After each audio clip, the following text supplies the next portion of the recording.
Let's begin. Let's talk about After Laughter. Okay, yeah. Hard times, with an opening lyric that says, all I want is to wake up fine, tell me that I'm all right and I'm not going to die. So basically, we're straight in the deep end here on the reality of living life, and it's not about painting a picture. This is the ride we're on. This is going to be an honest record, and I'm going to tell you exactly how it is. So I'm going to ask you the question, and I'm going to preface it by acknowledging that I absolutely, have anxiety issues and have been depressed. And I say that because I'm going to ask you, is that something that you suffer from? Now, yeah. 3 years ago, no. I think it was kind of, I don't know what happened, but now, yeah, for sure. And I think that it gave me empathy for friends who struggle with it. I know, like Taylor on the road, we both have had such difficult times, even verbalizing how we feel about just life. The roller coaster of touring and being in a band in general and being public. It gave me a lot of compassion that I didn't have before. Because before I was very much like one of those people that was just like, everything's fine, we're good, right? Everything's great, everything's great. Well, maybe maybe it was there. And you go and you form a band as a teenager and it's just like, we're going to just cement over this for a while, right? Yeah, and exactly. And is it any coincidence that about 3 years ago you sort of started to decide you want to switch it down and it all comes up? It all comes back. I mean, yeah. And we're just going through a lot, going through life. But being an adult now, you can't hide behind, no responsibilities or whatever. It's just all yours. It's all on your plate. And, that was hard to reckon with. And, So, I mean, I definitely, I don't feel like, as of right now, today, in the general sense, I don't feel as dark as I did when we were making the record, but I absolutely am not over stuff that we've written about in these songs, Yeah. And that's weird. Normally we write a record in hindsight, kind of, and I feel like I'm still living out some of our songs from After Laughter in real time, and I'll probably be, I don't know, maybe it'll be good to perform them because maybe then it will give me, I'll be looking at them from a different, place. I think so. I think it's all part of the process. Yeah. You can hear it definitely in the lyrics, and that's what's fascinating. Focusing musically just for a second, straight away we're into this this tone of what this record's going to provide for us. And I'm so glad you kept it. Because if Hard Times had been a standalone moment, then it'd been just kind of like, what? I'd be like, oh man, you didn't go all in. But you went all in. You found a feel for this record and you really tried to squeeze as much out of it in that vibe as possible. And I would say the feel, it like I said, it has this kind of freedom to it, this music to it, these staccato riffs that move with the percussion. It's all tied together, and it's there to try and create empathy in a different way. What inspired that? Because on song number 1, I'm hearing Duran Duran, at times I'm hearing Johnny Marr, I'm hearing all sorts of Talking Heads, all these crazy guitar type influences. I mean, in your own words. Part of that was intentional, I didn't, I feel like, when I started writing after, Josh and Zach left, because Josh was the main writer. And basically out of just necessity, no one asked me to do anything. I just started locking myself away and writing songs. But there was such a in my head, I'm just okay, here's this this thing that they've created. Now what can I do with it? Yeah, and how do I try and help keep this going? And I think, my first instinct was well, I'll just do what they did. I'll try to write, songs the way that Josh wrote songs. And I remember when I went to LA to write with Haley, I had 20 ideas to show her. And most of them were just power riff kind of things. And she's just trying to be really nice and was oh, that's cool. Do you have anything else? And it was it wasn't until I was all out of ideas and when I set up my my little rig, my speakers were on water bottles. I was just trying to make this makeshift thing. I did this really quick thing on this marimba sound. And in my head, it was going to be this totally different thing just that I was going to mess with on my own. And that turned out to be Ain't It Fun. It was this thing that I didn't think she'd like, that I just selfishly liked. And that whole record was a process of, I think, me being comfortable with my voice and then her also just getting used to something different. And so at a time when freedom, probably getting away from what was. That was liberating. Was, totally. And it worked. Ain't It Fun was a game-changing record. That's I mean, you were in the pop cyclone. I mean, it's fine to go in like headline arenas and you build your body of work over time, but when you have one song that jumps above your catalog like that and demands attention, like, I'm a fucking pop song, you better get behind me because I can change your life. And it totally did. And how was that experience, just to kind of sidebar for a second? Because it seems to have informed this record, like, you haven't buried it. You haven't gone like, oh, we did that, we need to go back to something else. It's like, no, we need to run with this. Well, we didn't really intend on it because we never wanted to we never really set out to make a pop record with self-titled at all. I mean, I don't think, you listen to other songs on the album and they're not, I mean, part 2 is like one of the heavier things we've ever done.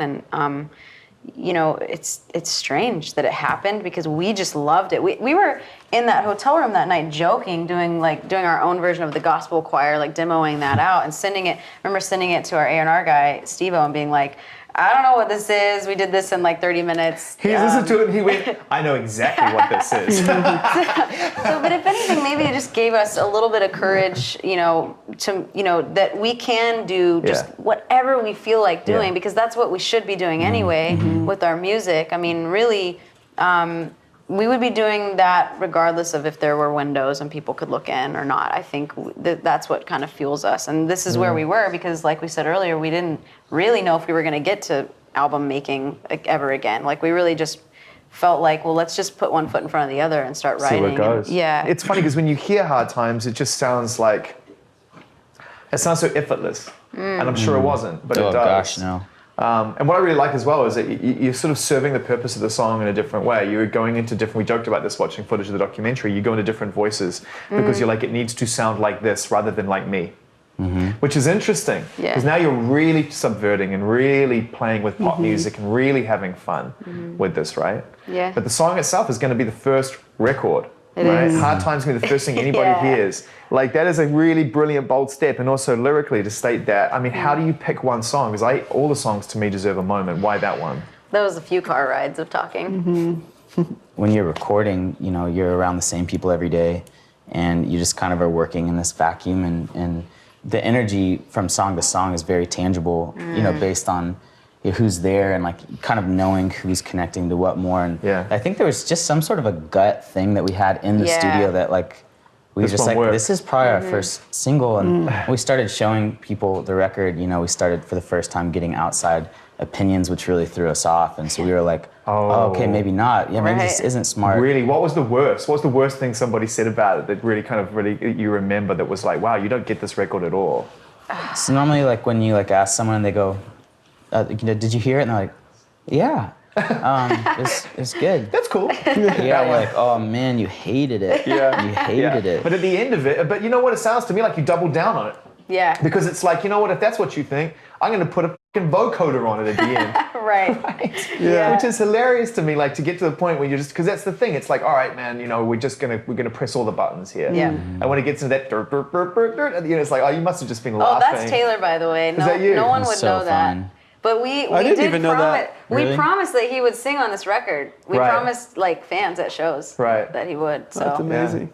So Got on it. congrats. When you're not pretending to be in Flock of Seagulls or on a vocoder, do you have a good singing voice? No. He does. It's like I an don't. angel. Can you hear that? It is I a thought little I heard the voice of an angelic, angel yeah. just then. Yeah. No, I don't. He was the first backup singer in Paramore. That is true. Before my But voice he dropped. that was just guitar as screaming well. though, to be fair, back in the day. No. High harmony. No, my voice was like Harmony. I would call my friends, be like, hey, is Zach there? and I'm just, I'm 12 and I'm just like living my life and it's fine. And then, someone's like, hey Zach, there's a girl on the phone for you. The second song is called Rose Colored Boy. You're not mucking around. I mean, you start with this big pop statement, but it's not the biggest pop statement. Rose Colored Boy is the biggest pop statement on the record, I think. Wow, cool. So I suppose I want to jump ahead to the end of this record when you're listening to it in a monitor mix or something and you're like, is there a moment when you go, wow, we've really pushed it on this record because it's a pop? When you think about, is that when you reflect about who you've been and where you've gone? We have that moment on my iPhone where we listened to it for the first time through the monitors after Taylor and I did the chant, and we couldn't believe it. Yeah. I think that was, to me, one of the coolest moments of writing the record is because that was so basically we had Zach back, Fresh. fresh. Fresh. It is fresh. Fresh. But we asked Zach back in the band after a month of recording at RCA, and we didn't have enough songs. And since he's been in the band, he's become like an awesome songwriter. Like just he does half noise, and I think one of his not concerns, but one of the things he's like, man, I just would love to be a part of the creative thing now, and it was a really great timing because I was like fried. Please. Yeah. And so like we started with an idea that he had, and we finished that. That was Grudges. Then we moved to an idea that I had that I couldn't finish, and that was Pool. And then Rose Colored Boy was the last song that we wrote, and that was when we started together. Told You So, one of my favorites, if not my favorite on the record to date. Again, good energy, really, good paced record, but what's going on around it musically is actually quite an emotional listen. Yeah. It's sort of thrown off again by its BPM, but it's actually kind of almost a ballad in some respects, that song, and I think it's interesting the way that it cuts together. Let's talk about how you made that one and what that song means to you. Like, Hayley, what that song means to you, Told You So. That's another one that's kind of a very honest confession. So that was one of the first pieces of music that Taylor sent me. I had like a little thumb drive, and I was driving a rental car because I moved back home. What kind? It was forest green. It was forest green. I don't remember what it was. I think it was a Chevy. I think it was too. Right. Because my granddad would only let me rent a Chevy. Of course. Right. American. So I drove that for a few months here. Why I didn't get a car right away, no one will ever know. But I, thankfully it did I could put the USB drive in there. So it's a modern Chevy. Forest green. It was fairly modern. It was nice. Wish I still had it. And I would just drive around listening to it, and especially back and forth from Taylor's house. It was a really nice drive too. It was really like I would go country roads and stuff, and I would just kind of sing out little rhythmic things to myself. They didn't make there's no words, but this is another one that really intimidated me because I was like, okay, I have all these melody ideas because there's so much melody going on and there's so much rhythm going on. It's so inspiring, but how am I going to fit what I feel into that? Like. It's just going to be so hard. And it took a minute, but, and we changed the lyrics. I think I changed the lyrics to the verses a couple of times. Do you sing in the car when you're listening to them, searching for melodies and ideas? Yeah, I do. I sing. And I like it in the car more when I'm driving because... Well, it's yours. No one else is around, right? No one can hear me. Except the people next to you, the lights are like... Oh, I do stop when I get to a light. I think that's Hayley Williams having a nervous breakdown, Charlie.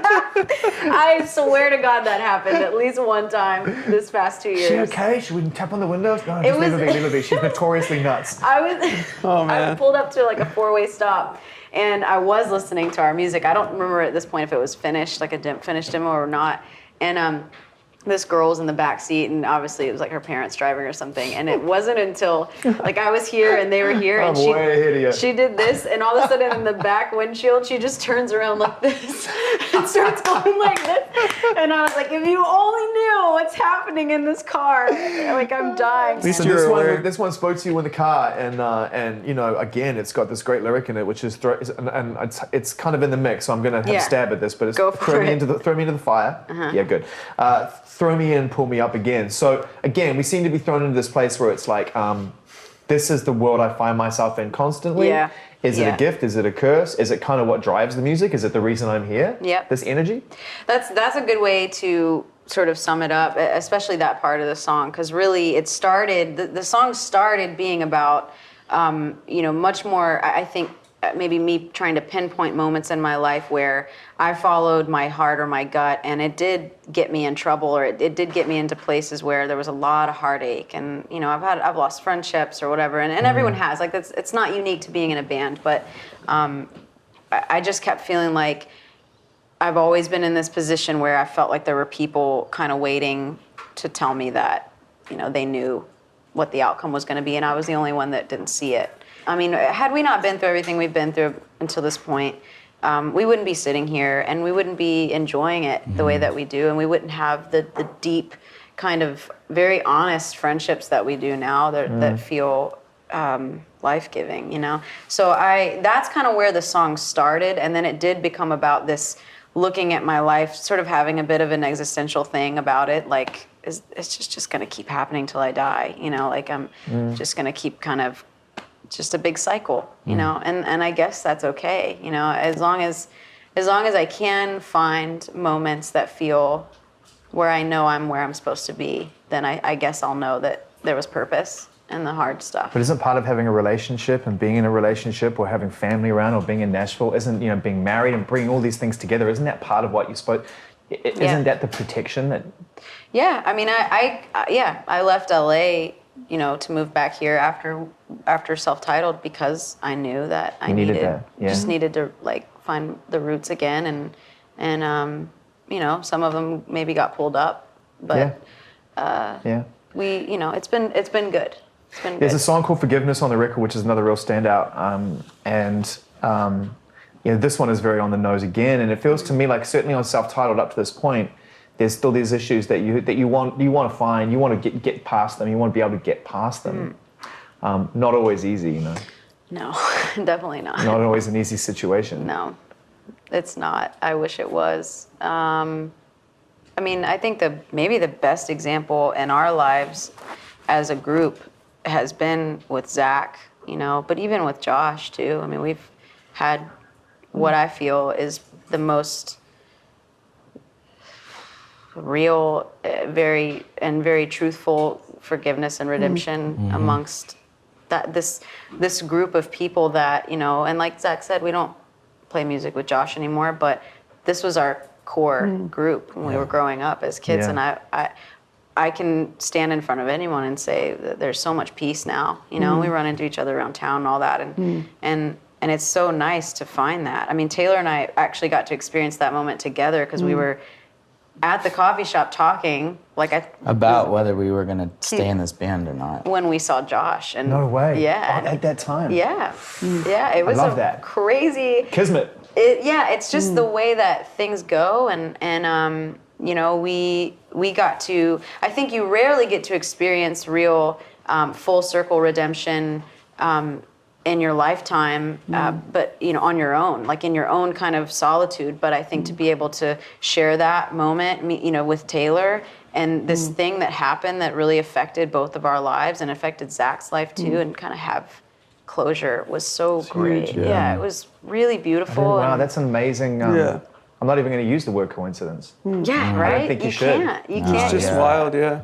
I don't think you get that many times in your life. You know, forgiveness is Thank God you're still sitting here, you know? Yeah. It's a great record, Forgiveness. It's really good. And it leads into a song which I think is your audience and your fans are going to absolutely love, which is called Fake Happy. And this is like, wow, this is sort of like this is one of those moments where as a writer, as a songwriter, you have to acknowledge something that many people who have to stand on a stage or get in front of a camera or who found themselves in a world, self-created, but that requires a lot. And requires a lot of be this way, showtime, showtime, and you just pulled that away. Yes, you know, and I wonder whether that's something that you know that you do struggle with, like, you know, hey, what's up, everybody? There's some Paramore, and you're like, cool, and you know that 3 minutes you're good because the music is driving. Yeah, the fake smile, the music's driving you, but then you go off stage and it's like.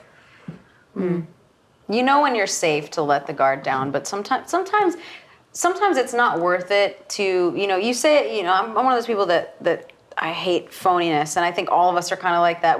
We really detest that. It's not fun to be around. It's not fun to do yourself, like to act out. But then there's these moments in your life where you're professional, and you're just you have to be you just have to be you have to have grace with yourself. You have to have grace with other people, and just and work hard. And you do have to find thankfulness in those moments. That way you can. There is some piece of genuine happiness or whatever that word is that you're looking for. But you know, I think we sort of decided early on that once we knew this was going to keep going, it's like, God, this is going to be the 5th album.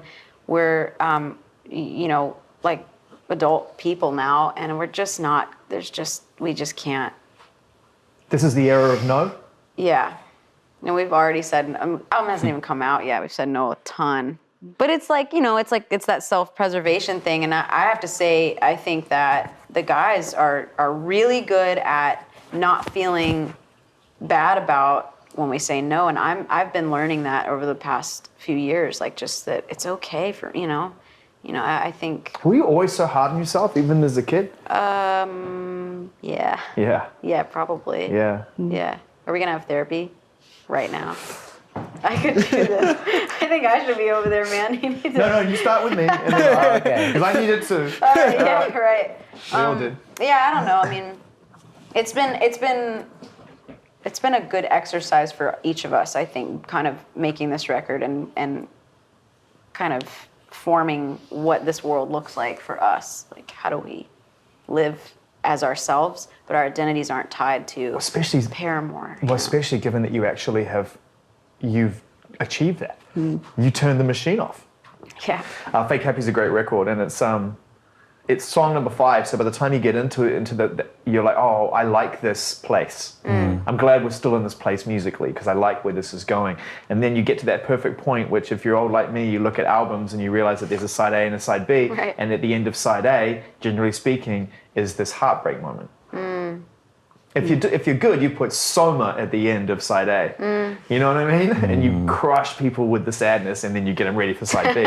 And so that's kind of what we've got with 26, right? It's song number 6. It's the end of side A, and it's this just like, it's a great, great song, and I'm glad that it's as naked as it is because it's a great song. So again, something that feels like a growth. This song, a real growth. Well, I love when we play acoustically on stage. I mean, we did In the Morning for a long time, and Misguided Ghosts, and when Taylor plays acoustic guitar, finger picks and all that, it's like one of my favorite things because especially like we all love energetic, like fun parts and all that, but it's just so nice. He's so good at it, and I was waiting for that. I was waiting for him to send me something like that, and it wasn't happening for a while, you know. And then when it did, it's a beautiful song, man. And musically, it's those magic chords. You found those magic chords. I'm not surprised you didn't send it for a while because it sounds like you were waiting for the right one to send.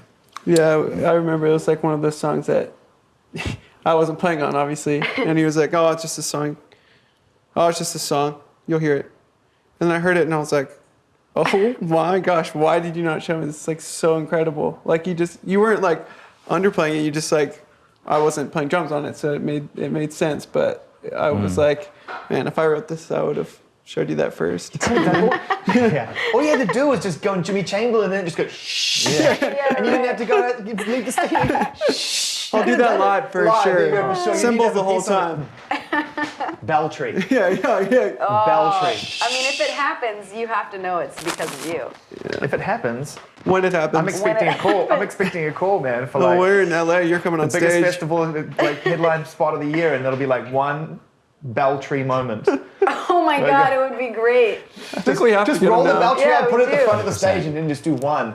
Oh, if you think you're getting out of this, there's just no way. There's no way. But I'm really proud of this song, and we had our friend compose. Yeah. Well, Strings. I want to talk about the strings because I think for every musician in the world, being able to get accompaniment that tasteful and watch that happen, it must be like a hugely satisfying moment. Yes. Oh man, yeah, on a lot of levels, because on the last record, I think it was the first time that we had real strings for one of those Crazy Girls. Yeah. And that was a really cool thing to see. It was like this. I think it was like an 8-piece, section, and but this time, I think that song was the reason that I don't write those a lot is because I feel really boring.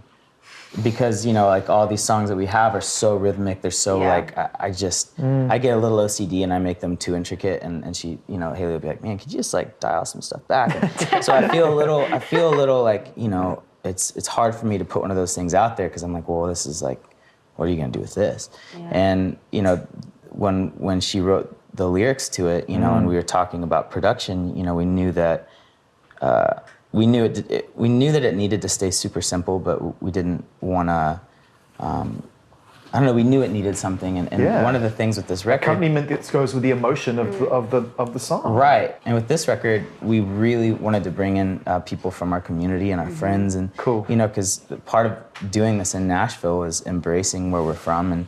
And we have so many talented friends. And, you know, we've gotten to work, you know, from artwork and to string arrangements and everything. We've had tons of friends. And so the guy that I actually played my very first show ever with, and then Zach has like helped produce some of Zach's stuff, and his name is Daniel James. He used to be my roommate. And I was like, hey man, would you ever want to try to do some string arrangement stuff? And because he's done that for his own projects, but he's never done it for anyone else. And like it was just so rad because he just killed it. It was the first time he'd ever done it, and we had two of our other friends it was a quartet. We had two of our other friends that played on it, and it was really cool. Well, especially that lyric. I mean, you know, this is lyrically for me, this is a real cornerstone of the record because it actually is a very hopeful record. It's like you know, you need to go through all of this. It's part of the process. And there's a lyric, you know, which is just great when the musical cuts at the perfect time, and it really presents it, which is, you know, so let it break your heart. That's kind of like the essence of it, you know? Yeah. And you know, some could look at it like, okay, that's you talking to yourself. But to me, I almost think like that's the kind of thing you write and show to your kids. You can play that to your kids later on and say, this was me at this moment in my life, so whatever you're going through, it's going to be okay. Yeah, I think sometimes to get through things, I feel like you do have to put yourself in a place where what would you say to your younger self, or what would you say to someone that was going through the same thing that you are? Because it's hard to talk to yourself sometimes in a loving way. You get so used to hearing doubt or hearing whatever it is, you know, that kind of clouds up your brain. And you know, I think that was a point for me where I had to pull myself out of myself and just talk, maybe just to this general, I don't know, maybe just to the world at large. I don't know, but you must be proud of that lyric, though. Yeah, I'm really proud of. I mean, again, like, because I loved and was waiting for that kind of music to write to, I wanted that to be special, and I was very proud that I sat on my stairs in my house for 3 hours, and you know, and just didn't leave until I finished it. And when I got up, I was like, I think I did it. You nailed that one, man. Yeah, thank you so much. So Paul, okay, so that's side A, like, all right, Paul, let's go. And this is like, this is one of those songs that to me is like another great example of the balance between the sadness and the joy of the record. But it sort of feels like, and there's always a twist in the tale with your writing, but it feels like it's the most kind of out and out closest thing to a straight up love song on the record, right? Which is like, okay, even if it's a little bit bad, just give me a shot and I'll go back into it. It's all good. So, you know, so is this the best attempt you've got right now to writing a love song, basically? Yeah. This is where we're at. I said to you, I said, I really want to write a love song. I want this to be a love song. Wait, he showed me Pool. Pool was old. Pool was like one of the older ideas too, musically. And then Zach and Taylor finished it together, which was great because it did need to go somewhere new. And I think we had kind of reached a point where we needed some new energy. Why is writing love songs so hard? Oh, and why is it hard for man. you? Because it's not like you haven't been in love before. I mean, you know, you're a grown up. So why is it so hard to communicate that? I don't know, because even you go back to like Still Into You or Only Exception, and there is a twist always to them. Even when I don't see it at first, you know, sometimes I don't see it. Songs know you, man. And you know yourself more than you think you do when you're really focusing too much. It's that magic space between conscious and unconscious. It is. Unconscious. It's so beautiful. Yeah. It's so perfect and beautiful. But it makes me not breathe. It does. But I don't know if I have a good answer for that. I feel like you know, like anyone, I've experienced tons of betrayal in my life. I've experienced tons of different types of heartache, you know. Sometimes friendship heartache's harder than the other. Yeah. I mean, and love comes in all sorts of different shapes and sizes, you know. I don't know. I guess it's all one big experience to me. It's about life and kind of what goes on under that whole umbrella rather than diving into just one specific, this is this thing. But, you know, that definitely, for me, details painful things I've been through. And it was really, that was a rough one to write. Is she gonna write a love song? No, it's still painful. It's still terrifying. But Consistent you have to be theme, real. you know? You have to be honest about it. That's like, what I love. That's always the coolest thing about hearing what Haley writes is that it's, she's just being honest. I think there's so many people there's so many love songs that say, hey man, everything's perfect and beautiful and everything about you is awesome and this is all great. But, like Haley always kind of writes for the people who can't relate to that, and are saying, man, I love this person, but I am dark and this feels dark. And I always love that because, that's real, and I think with songwriting, we've all kind of figured out that it's not always the things that you want to communicate or you want to come out. It's the things that need to. So it's cool. Yeah, because that exists in her. I mean, there's so much in our band and in her life. There's so much love. Yeah. But it's always cool to see these things that I think there's people that need that. That need that accompaniment in their life. Yeah. And what's so cool is like you still don't know how I write songs, so they kind of just happen. And that's kind of like the best. I've seen that in all aspects of this band. I mean, and I've been really like, since you've been like talking about that, I've been learning. It's been like shedding new light on your lyrics and the melodies and stuff on this record. But also like, I know that from writing my own songs, you kind of like, wait, how did I kind of do this? And it was so cool to even see like Taylor when we first started writing in that room for Pool or for Rose Colored Boy and Grudges were the ones I was a part of. And there's that moment where it's like Taylor got in this zone and I was literally just like on Instagram or something. And because I was just like, I helped and initiated, did my job. And then he got in this thing where he would get like, sit back in his chair like Kramer and be like, like a lightning bolt hit him. And he's like, I think I got it. And he like grabs his guitar and you're just like sitting and you're like, wow, what's going on? Yeah. And it's like, it happens for each one of us. And it's really, it's like the magic in music, It's like, because I'm the emotional one, but it's like, that's where I feel like, I feel like that's what music should be. That's what I think is so great about this record is that you haven't shied away from being yourselves straight up. This is, I don't feel when I listen to this record that there's any part of this that there's a veneer to this record at all. That's awesome, man. Particularly on a song called, Grudges, which again, you sort of obviously were involved in the writing, which is a nice moment. And the subject matter won't come as any surprise to fans of Paramore. It's been common, we've spoken about it at length today, that there are ups and downs of being in relationships and being in a band and stuff like that. So is this closing the door? Grudges was, Grudges needed to happen so bad. And I was so glad I'm so glad that I wrote these lyrics to this piece of music because Zach brought this music to Taylor and I instantly knew when I heard it that I wanted to write something that felt nostalgic because it had this like Smithsy kind of thing to it, which makes me nostalgic, and I wanted to write about Zach. Just knew it, and I somehow that didn't paralyze me. I just it just happened, and sat up in my bed all day singing to myself and.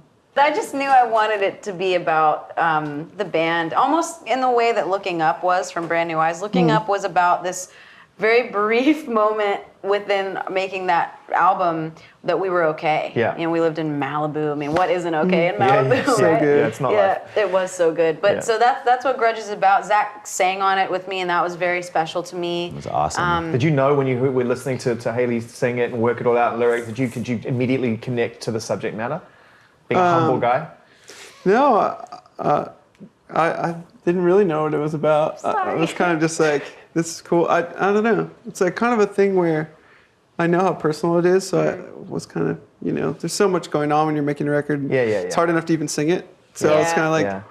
and you don't want to be in that headspace because then every time something is sung, you're like, what's the subtext here? Yeah, you just kind of roll with it. But she was like, will you sing on it? I was like, no.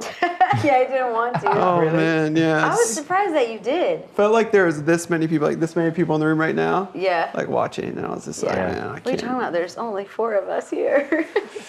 It felt like there was felt 4 like there people. was a lot Yeah, it did. yeah. Yeah. Yeah, Well, I probably just- because in your head, you're probably thinking there's gonna be a lot more. They're gonna be hearing it. Well, we had just gone to yeah. that Beach Boys show too. We went sorry, it wasn't Beach Boys. Brian we went Wilson. to see Brian Brian Wilson at the Ryman, and I look over and Zach's in the back corner of the room, or like actually we're in the middle, and he's dancing to Help Me Rhonda. So big, such big gestures. That's just. It was like, this is what I saw. Man, I needed the world to know. Seeing Brian, It was so that was great. man. It was so great. And Pet Brian sound, Wilson dude. was great, and we were great, and I was watching him, and it was Never this lose great. that big guy. Never lose Yeah, that. don't. Yeah. He won't. It was this amazing Never moment have. for me where I knew, oh my God, I'm friends with Zach again, like legitimately friends. I'd started writing Grudges, and the bridge hadn't come to me yet. And I really wanted to write this part that felt like a background part from a Beach Boys album. And when I did something that I felt for me felt like that, I knew how good Zach's voice would sound on it, because his voice is brilliant. And I just thought, man, don't know if he'll do this, but if he would do this, it would. So let's talk about Caught in the Middle, which is, again, one of those records that to me kind of harks back to a golden age of rock and dance and pop music. And, what's the story behind that one, Taylor? Like, how did that song come to exist? I was going through there was just like a lot of darkness writing this record, but I had to get away, and so I went to the beach in Florida, and I drove 7 hours, and I was gone for 2 days, and I came back more depressed than when I left. Wow. So it worked. Because I was like, man, I shouldn't have gone alone. Florida. Yeah, yeah. But I think that's what happened. Florida. He's now on the board I of did tourism. bring my guitar, and my computer was dead when it was actually awesome, because I couldn't build this track. I wanted to write, I couldn't Yeah. build this whole track, so I just had my guitar, and I remember writing that riff, and yeah, I don't know. It started off. That song was actually the first song we recorded on the record, and it was Really? way more rocky. The Yeah. choruses were just power chords, and it was super driving. The drums Yeah. were super heavy hitting, and then when we got to LA and we tracked most of the other songs, we realized man, this is either a B-side or we have to see nothing, if we can reimagine this. Yeah. So we went back and kind of changed the feel, the chorus and the bridge. We just kind of changed everything. That's why it has that kind of, I guess I could call it kind of that Orange County feel about it, because it obviously comes from that rock. Yeah. Yes. Background. We didn't change my vocals either. We left them more yelly. Yeah. Which is things rad. over. I think she would have sang differently. I would had have. she- Yeah. So I it's would kind have. of If it was cool. It's later like in a the picture. juxtaposition of Right, what's yeah. going on. It's cool. There's a song called Idol Worship, which to me, again, very kind of 80s Smithsy type sort of feel in some respects. But to me, what's really interesting about the song, what's interesting to me about Idol Worship is the fact that, faith raises its hand here, and plays a role here. And this is something that's omnipresent in your band, and you walk the line between being faithful to it, but not necessarily being drawn into a world of defending it or over-explaining Yeah. it. But in this song, you definitely address it. Yeah, I think I came to that in a very I had to get there. I went on a little windy road to get there, where I was thinking more about how dark things were feeling, and how I would go out and run into someone that we had seen at a show, or someone with a Paramore shirt on, and I was not. I knew there was just no fooling around. I wasn't the same person that I was in the picture on that T-shirt, and maybe I had never been, maybe that was always just a weird reflection or even a projection. But I think it made me sad, and it made me angry, because it made me sad that I couldn't be that, but it made me angry that anyone would expect me to be that. And I had a back and forth about it quite a few times during the whole process, and I think that it forced me to try to understand the way that we just have to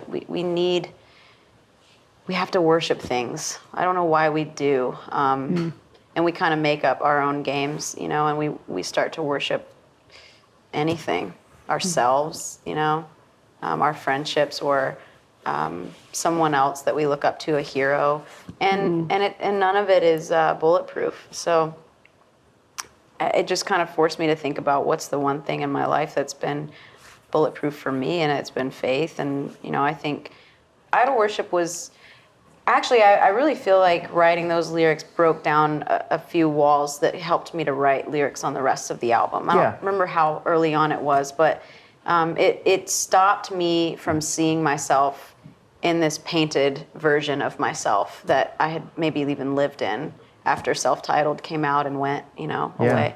I knew at that point that I wasn't gonna mourn that person anymore, because it's almost like I had this statue of myself in my mind with half pink, half orange hair, and like I was just never gonna be that person again, and I was sad about it for a while. But you emerged out of these, as we've established, out of this fire of discontent, before Self-Titled, and what's gonna get us through this? Yeah, if it's gonna be a cape and a superhero costume, and it's gonna be a veneer, whatever gets me to a place where I'm safe and comfortable to actually face it, because I shouldn't do it right now. That's not safe. Man, if only we would have known that. So that's maybe what that album represents, but it is 100%. I literally wore latex 100% of the time. That I had to feel like a superhero to get through it. Taylor, I think, was probably the most vulnerable out of all of us, and it scared the shit out of me.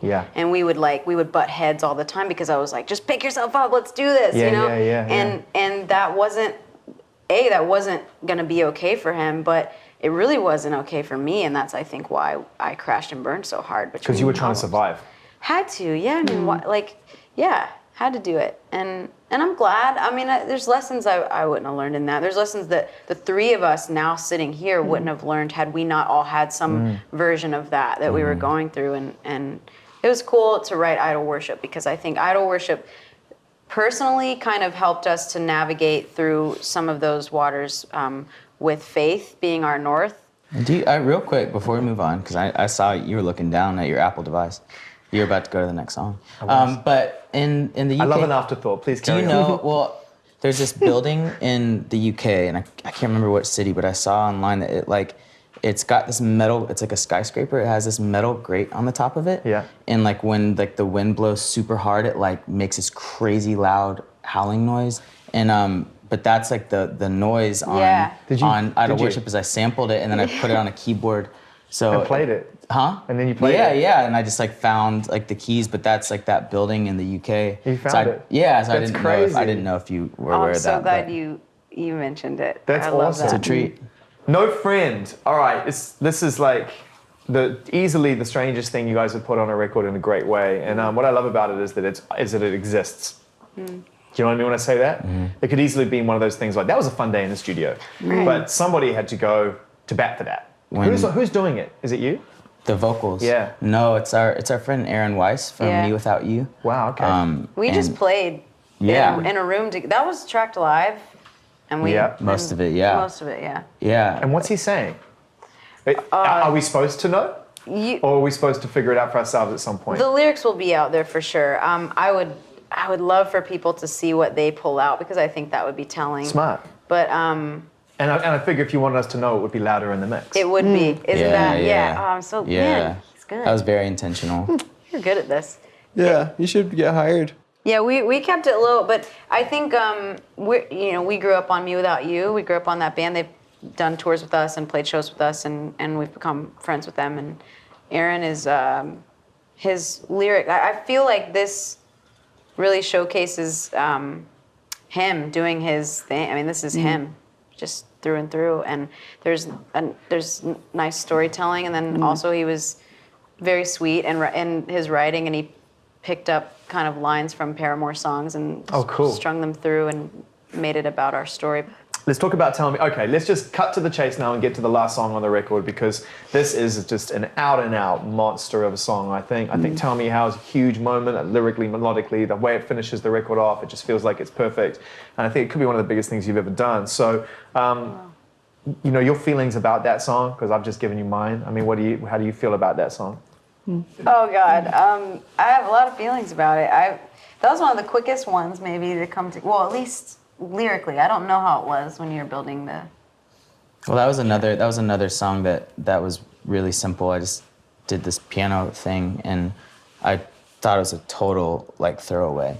Yeah. when I wrote it, and Always the way. And I'd sent her like 7 ideas when she wrote to that one, and I liked 4 of them way more than that one.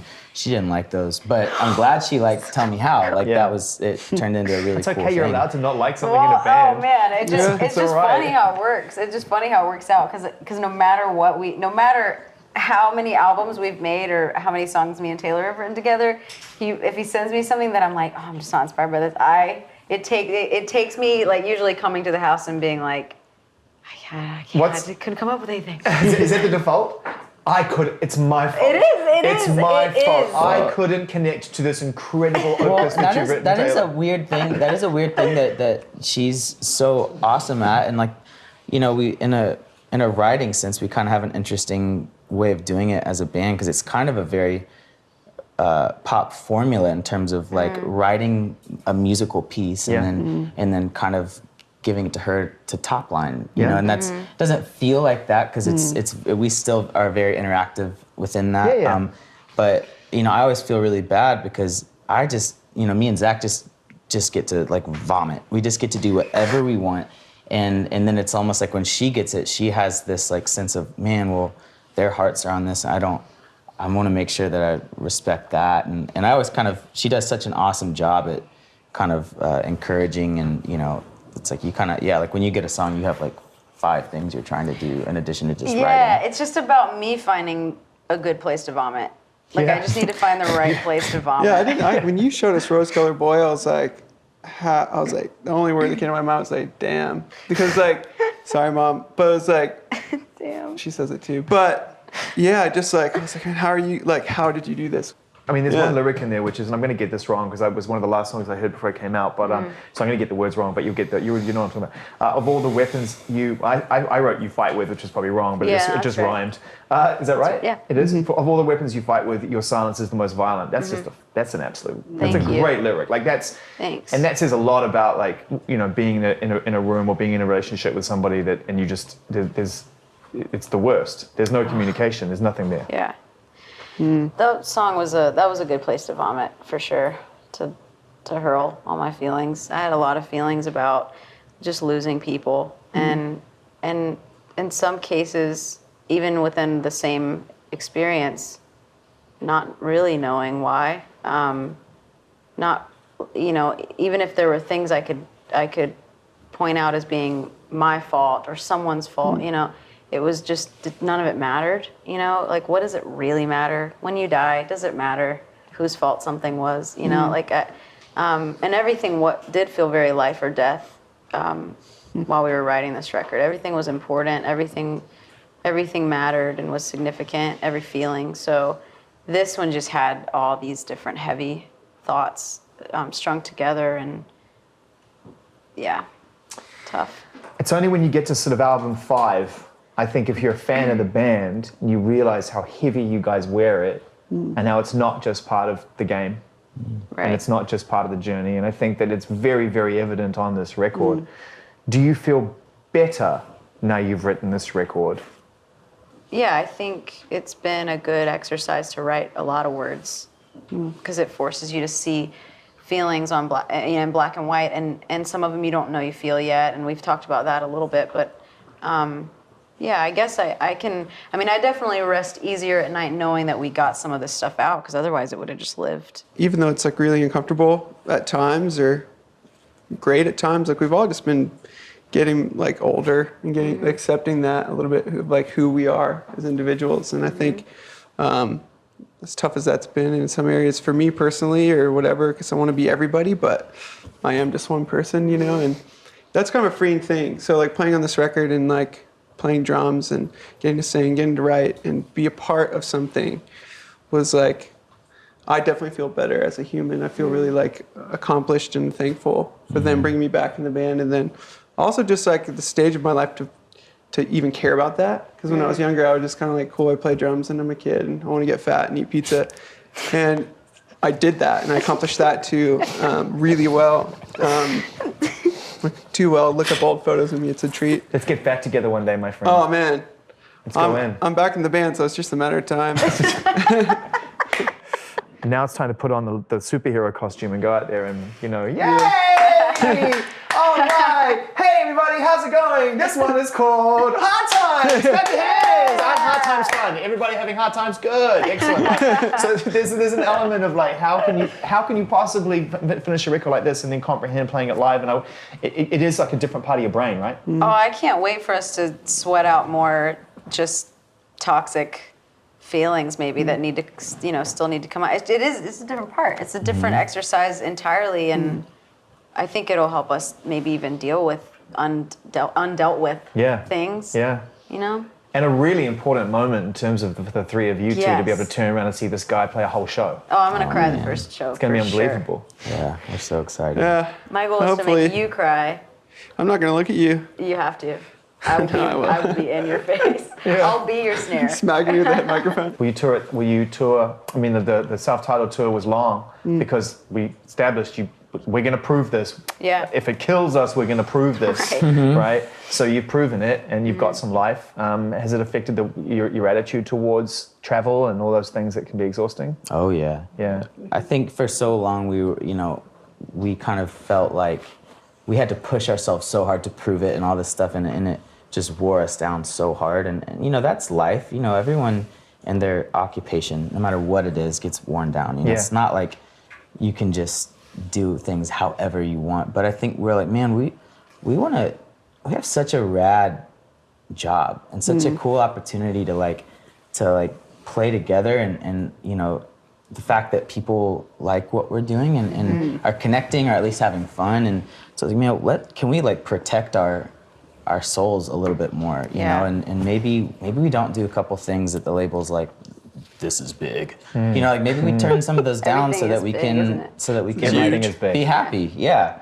So I think we definitely want to work hard, and actually the crazy thing is, even though we want to take care of ourselves more, I think we're more excited to tour than we've ever been, because vibes are really awesome. Yeah. This is a good life. You guys have got a great life. You deserve it. You've worked really, really hard. You work hard, you tour hard, you play hard, you pour your heart and soul into your records, and whatever's found you at this point in your life, at album number 5, long may it continue. This is a great, great record. You deserve everything coming your way. So thank you so much for your time. Thank you so much, man. Appreciate it.